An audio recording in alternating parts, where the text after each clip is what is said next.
Hey y'all, here we go again. Still in a tree. I got a lot of work to do. So out here still on Yankee Paradise. Speaking of which, Yankee Paradise South, for all your apparel needs, you need to hook them up. I'm gonna actually have the link down below.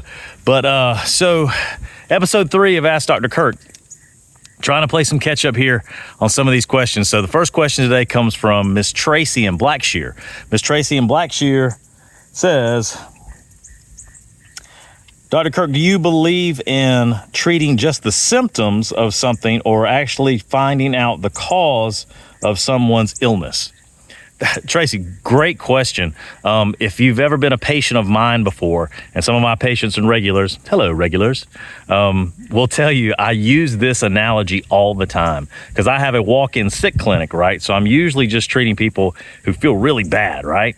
So the main thing they're coming from is they want some symptom relief. They feel awful.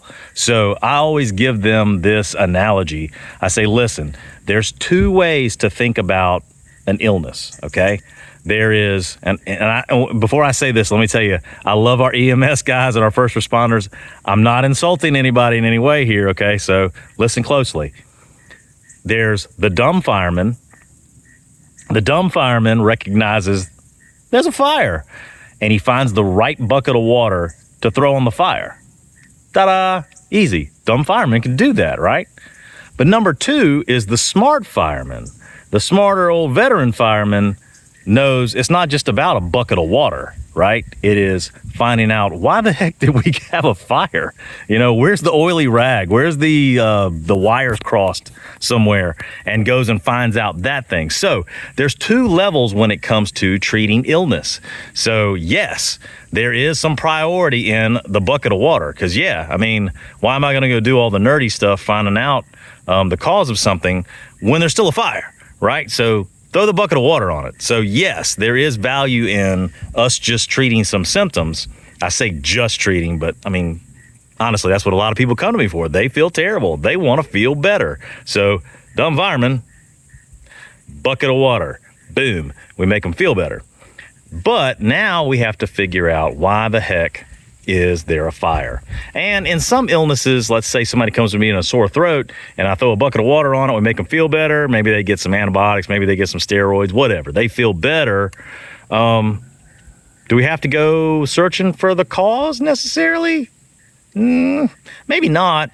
If it recurs and then I throw a bucket of water and then it recurs and then I throw a bucket of water, then yeah, now we have a problem and we need to be doing some finer detective work for sure. If you are someone who it just never goes away, yeah, no matter how many buckets of water we throw on it, there's still a fire. Yeah, now you got to do that finer detective work. So if it's an issue and it's a chronic thing, then yeah, the smarter fireman needs to be on board. But sometimes in some simple illnesses, it's just a dumb fireman. So hope that answered your question, Tracy. Thank you for that one. Second question is from a Miss Valerie in Glenwood, Georgia, and other places. Miss Valerie says, why, Dr. Kirk, is it so hard to find doctors who treat rare diseases? Great question. Okay, so rare diseases, and some of the rare diseases that Miss Valerie actually talked about was things like POTS syndrome, Ehlers-Danlos, some of these what we call in the medical field zebras. So in medical school, we're taught that we are supposed to be making diagnoses, finding the clues, and the analogy they give us is it's got 4 legs. I hear hoofbeats. It eats oats. It gallops. That's a horse. And there's plenty of medical horses. You're making the diagnosis and you're finding horses. Unfortunately, that same description can also be a zebra, right? The zebras are super rare. So it's more like to train to find the zebra, you have to have that other distinctive thing that separates it from a horse, if that makes sense. So there's millions of horses, only a few zebras. So we're trained to recognize horses, But if you train in a specialty to find some of the rare diseases, then you're trained to find zebras. Now, we're all taught the zebras. They are all in the margins of our board study books and everything, and we learn of these things. But we're also taught, hey, wait a minute, you're only going to experience this thing that we're teaching you maybe once in your entire practicing life, or maybe twice, or maybe none. So some of those really rare diseases you're never going to see. So when someone trains to treat rare diseases, here's the problem. Yes, they learn specific things to be able to recognize these things, but unfortunately they can't really make a living out of it. So those diseases are so few and far between, and there's so many more horses to find. If you just ran a straight practice where you were just treating zebras, it's really hard to keep the lights on, so to speak.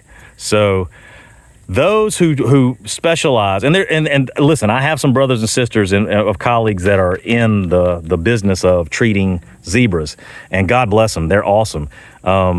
They, are super busy because people come from all over the country traveling to them. They're typically in larger hospitals because the larger hospitals, and typically the teaching hospitals, are the ones where the latest, greatest research is going on. By the way, let me make that little point. The teaching hospitals here in Georgia, absolutely awesome. People always shrug that off and go, oh, that's a teaching hospital. There's going to be a bunch of new doctors and everything in there. No. That's where all the cutting edge research is going on, is in the academia world. So all the nice, wonderful MD, PhD people who are actually, coming up with the stuff. There's the smart firemen. If you want to talk about who the smart firemen are, they're happening at teaching hospitals. So, excuse me, I digress.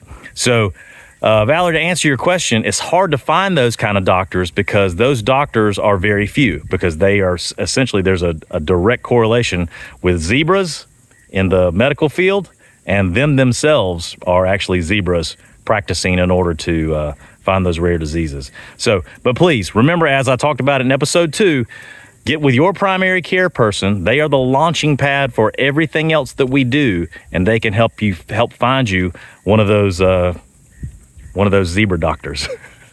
So anyway, I hope that answered. Thank you for your question, Miss Valerie. So this was episode 3, really quick one. I don't know if I'm gonna be up in a tree for episode 4. We'll see. This tends to be pretty decent film studio, right? Love y'all. Mean it.